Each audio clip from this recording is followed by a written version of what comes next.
Welcome to Life Stories. What happens when the person who betrayed you thinks they've won, only to realize they made the biggest mistake of their life?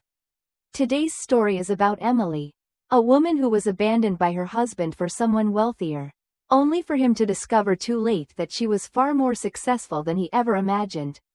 But instead of seeking revenge, Emily chose a different path, one of strength, growth, and unexpected happiness. Get ready for a tale of love, betrayal, and ultimate triumph. Subscribe to our channel to begin today's story with Life Stories.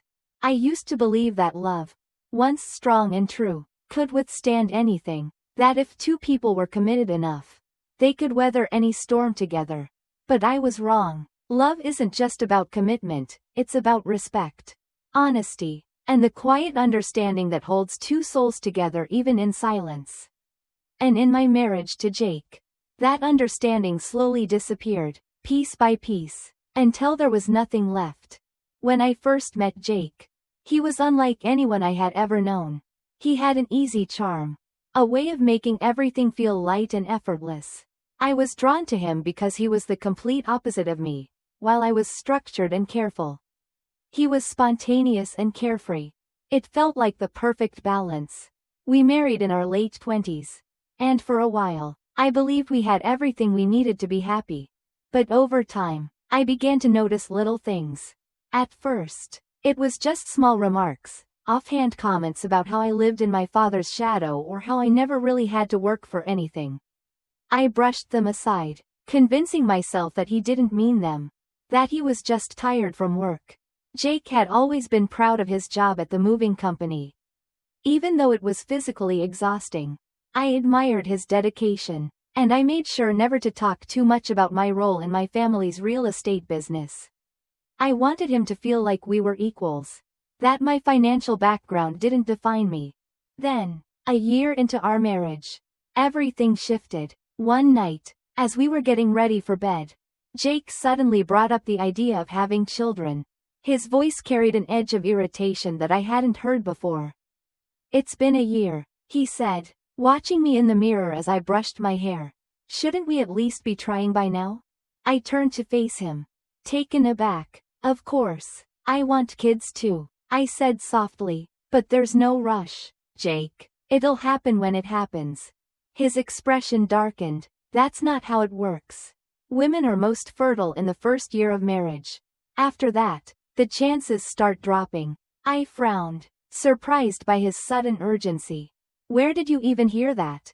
"I looked it up," he muttered. Then, after a pause, he added, "Maybe we should get checked. Just in case." His words stung in a way I couldn't quite explain. "If you're worried, we can both get tested," I offered, hoping to reassure him. But his response was cold. "Why would I need to? It's usually the woman's fault." A strange, heavy silence settled between us. I stared at him, searching his face for any sign that he was joking. But he wasn't. "Of course," I said quietly, feeling my heart sink. That was the beginning of everything unraveling. Jake changed after that night. His patience thinned. His words became sharper. He started coming home later and later, his excuses becoming less and less convincing. Sometimes, he wouldn't come home at all, claiming he had been out drinking with friends, singing karaoke until dawn. I wanted to believe him. I wanted to believe that our marriage could still be saved. But deep down, I knew, I had known for a long time. But I wasn't ready to face the truth. Then one morning, everything became painfully clear. Jake had left his phone on the couch before heading out. And when it rang, I instinctively reached for it, thinking it might be important. The name on the screen caught my eye. Lauren. I hesitated. I knew I shouldn't invade his privacy. But something in my gut told me that this wasn't just a work call. Against my better judgment, I answered. "Hey, Jake," a woman's voice said, playful and affectionate. "You're late. I've been waiting for 50 minutes. Hurry up, or we'll miss the park opening. We haven't had a date in so long." A date. I felt my breath catch in my throat, my grip tightening around the phone. Lauren's voice carried the kind of excitement that only comes from something new. Something thrilling. It was the way I used to sound when I spoke to Jake. My hands trembled as I hung up. The weight of realization crushed me in an instant. While I had been worrying about our marriage, about starting a family, about our future, Jake had already moved on. He had been with someone else. I should have been devastated. I should have cried. But instead, I felt something else rise inside me. Determination. If this was the end of our marriage, then I would make sure it ended on my terms. Jake came home that evening, smelling faintly of expensive cologne that wasn't his. I was sitting at the kitchen table, his phone in front of me. He barely glanced my way as he set down his keys, already loosening his tie. Long day? I asked, my voice calm. Yeah, he muttered. Exhausting. I watched him carefully. He didn't even look at me, just like he hadn't for months. The man who once held me close every night now treated me like an afterthought. I took a deep breath and pushed his phone toward him. Lauren called. For the first time in a long time. He hesitated. A flicker of something crossed his face. Guilt. Maybe. Or fear. Then he exhaled, his shoulders relaxing, as if he had already decided something. I guess that saves me the trouble, he said, his voice devoid of emotion. I swallowed. Trouble? Jake finally looked at me. But there was no warmth in his gaze. I want a divorce, Emily. There it was, the words that should have shattered me. But instead, a strange sense of relief settled in my chest. Okay, I said simply. His brows furrowed. That's it? What else is there to say? Jake scoffed, shaking his head. I thought you'd fight, beg, try to fix things. I let out a soft, humorless laugh. That's what you wanted? For me to fall apart while you walk away? He had no answer to that. Jake moved out within the week, and the divorce process began soon after. I didn't fight for the house, nor did I demand anything from him. I just wanted it over. The quicker, the better. It was strange how easy it was to let go. How quickly love could turn into indifference. I had spent years believing Jake and I were meant to be. But now I saw it clearly. We had been drifting apart for a long time. His resentment toward me had been growing like a slow-burning fire. And instead of putting it out, he let it consume everything we had built together. For months, I threw myself into work. The family business kept me busy, and I used every project as a distraction. My parents worried about me, but I assured them I was fine. And, in time, I was. Then, about a year after the divorce, something inside me shifted. I was tired of existing in survival mode. I wanted to live. So, on a whim, I booked a trip. A week-long getaway to a beautiful resort. A place where I could breathe, be alone, and finally let go of the last remnants of my past. I had no idea that fate had something else planned for me. Because at that very resort, I would come face to face with Jake again. And this time, he wasn't the one leaving. I was. The resort in New York was exactly what I needed. An escape from everything that reminded me of my old life. The warm air, the scent of the ocean, the distant hum of conversations, it was perfect. I spent my days lounging by the pool, sipping cocktails, and letting my mind rest for the first time in years.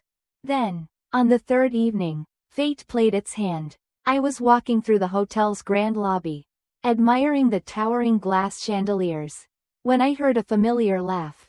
I froze. My heart didn't race, nor did my stomach drop.